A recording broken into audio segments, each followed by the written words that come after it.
السلام عليكم ورحمه الله تعالى وبركاته. غادي ان شاء الله ندير لكم الدجاج مشوي في الفرن. شديت الدجاج غسلته مزيان يعني بالملحه والخل، وكذلك فسختو، حاولت فسختو من هنايا باش ندير معاه ديك العطريات بقاق ما بين الجلد.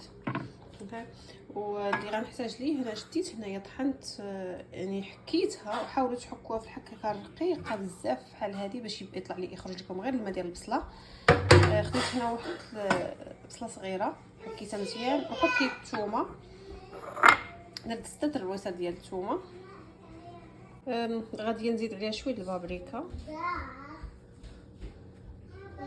وغادي كذلك بعد ما زدت عليه كما قلت لكم البابريكا اللي هي هنا كانت الثومه والبصله محكوكه، الثومه محكوكه والبابريكا، غنزيد عليه واحد المعلق صغيره شويه ديال هذه مطيشه الحك، يعني طماطم مصبره، وغادي نعصر عليه واحد نص حامضه.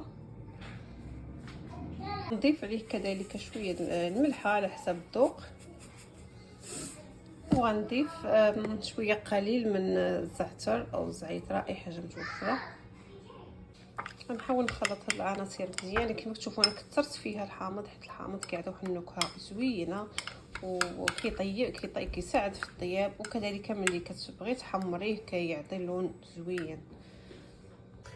دابا انا غنشد هاد الدجاجات، غنحاول نفتحهم من الصدر من هنايا على النص باش نحاول نحلهم. دابا نشدو هاد الحشوه هذه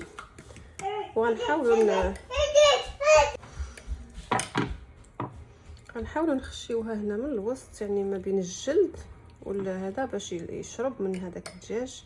كما كتشوفوا حاولوا تفتحوا ليه الجلد ديالو باش تدخلوا الحشوه لداخل.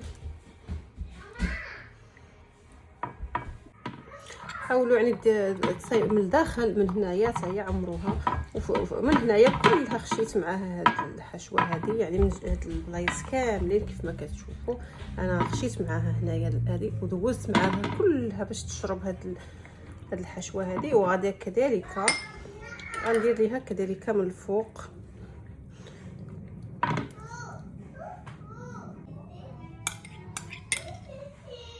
كما كتشوفوا انا يعني حاولت ركزت على الداخل ديالها ما بين الجلده واللحيمات، يعني درت بزاف ديال الخلطه من الفوق، واخا ما يبقاش بزاف ماشي مشكل حيت غادي نعاود ليها في الاخر ملي نبغي نحمرها في الفرن غادي نعاود ليها الخلطه.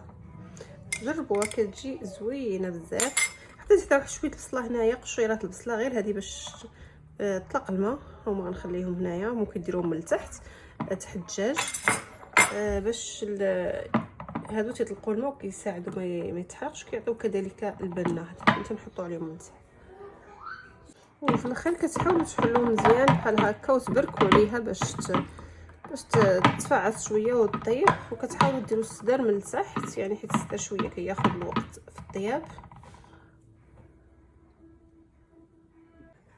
يعني غطيتها بالورق الومنيوم، حاولوا غطيوها مزيان باش ما يخرجش البخار، يعني يبقى كله مكتوم باش ما تنشفش.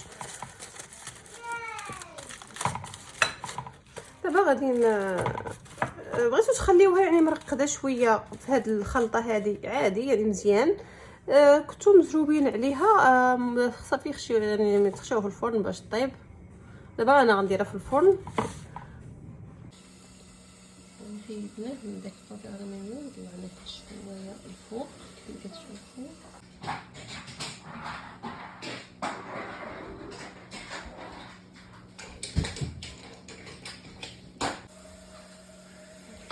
دهنت بالزبده وبغيتو تحط شويه،